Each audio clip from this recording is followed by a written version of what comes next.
nananalangin at sama-samang hinahamon sa Great Commission na ang ating pong Panginoon ang mismo nagbigay, hindi lamang sa FEBC, kundi sa bawat isa sa atin. Lahat po ba tayo ay nahamon ngayong umaga? Amen! Nakakatuwa. Today talaga is all about the Great Commission, ano, Ate Heidi, at how to reach the next generation, living out the Great Commission. At alam niyo po, ang FEBC ay partner nating lahat. Partner niyo pong lahat. At isa po sa mga practical and intentional way, katulad nga ng nabanggit ni Pastor Carlo kanina, ay at ni Pastor Roman kanina, ay ang pag-share ng content ng FEBC Philippines. Sino po rito ang may Facebook? Yes, ang daming may Facebook. Sino po ang may Instagram? Yun. May TikTok? Yun, may YouTube. Alam niyo po kanina yung nabanggit ni Kuya Lucho na life change stories. Natandaan niyo po ba yun, yung kanina?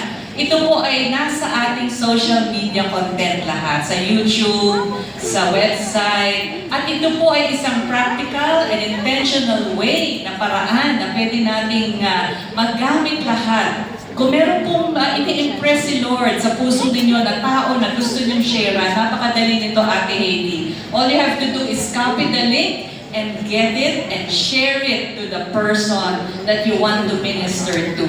You don't even have to say a word. Ipapakita lang po natin yung life-transforming power ng ating Panginoon. And there are many ways kung paano niyo po ma-access ang ating broadcast. Of course, andyan ang ating legacy platform, ang ating radio. You can also listen sa ating pong website. Sino po nakakaalam na may website ng FEBC? Pakitaas po ang kamay, may website po ang FEBC.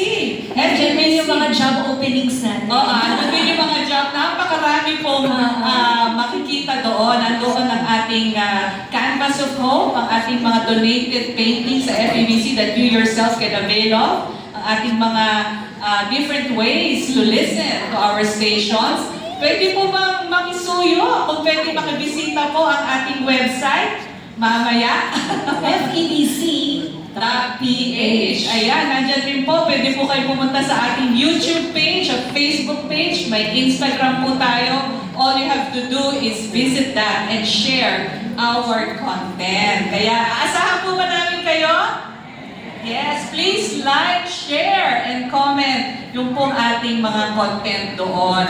At syempre pa, may bagong balita tayo mabuti, Ate Heidi. Kanina nabanggit ni Pastor Roman yung GCash. Oo, there's now an easier way for you to support the ministry. Tingnan nga po natin yung ating GCash app. Meron po dyan na way para kayo makapagbigay sa atin ng mas mabilis. Biller na po ang FEBC Philippines. Yes! So all you have to do is go to bills and then sa others and then makikita niyo po ang FEBC Philippines. Wow, pinadali na talaga. Pinadali na po para sa inyo kasi tayo po ay ating kaagapay. So again, ang FEBC Philippines po ay biller na sa ating GCash apps. Kaya, mas madali. Yan!